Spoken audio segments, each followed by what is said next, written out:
Shabbat Shalom. In this week's parasha of Parshat Metzora, we read about the very intricate and very detailed description of how someone who has a condition called sarat was purified and allowed to once again enter into the temple. As part of the process, he or she had to bring a number of important things for the sacrifice. Included in this, he had to bring a branch from the cedar tree as well as from the hyssop. Mix them together, and this was brought as part of the sacrifice.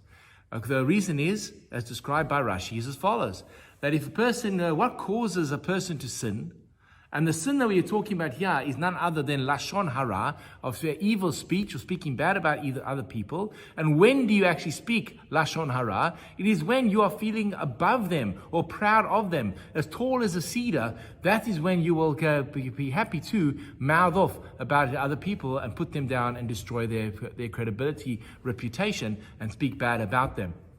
And thus says the Torah, as part of this purification process and realization of what your haughtiness has caused, you need to take the cedar in you and lower it down to the lowest moss of the ground, the hyssop branch.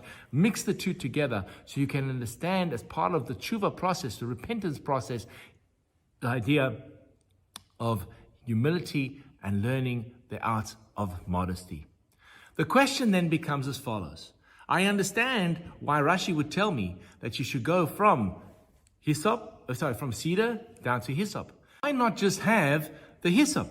The Metzora shall bring a hyssop, and by holding this lowly hyssop, it will teach him the idea of humility, of humbling yourself, and thus learning not to speak about other people. Why was there still a need for the cedar tree?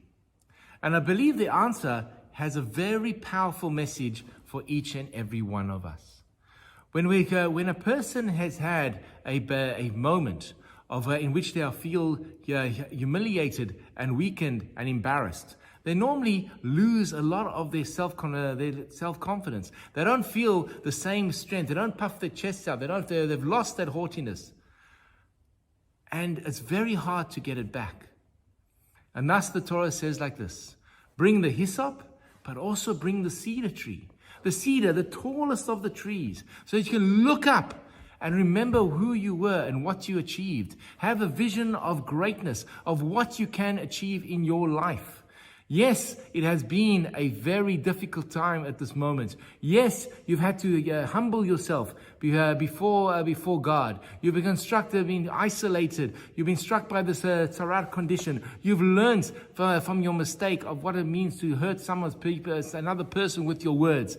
But now that you've humbled yourself, don't let that humility destroy your self-confidence that you can never get up and function again properly. Have the cedar tree with you as well as a symbol and as a model for you of a vision of greatness. You used to be up there. You used to be amazing. Use that confidence to be that great person that you were. Yes, you made a mistake, but let's get you back to who you were. And that's the Metzora, who comes into the temple, humbled with contrition of having been isolated, forced to undergo a very humiliating, degrading ceremony, has with him the lowly hyssop to tell him this is what you have become, but also the cedar tree to show what you can be once again. And this concept of having a vision of greatness, of seeing what you can become, is truly one of the most empowering lessons that Judaism can teach us. Shabbat Shalom.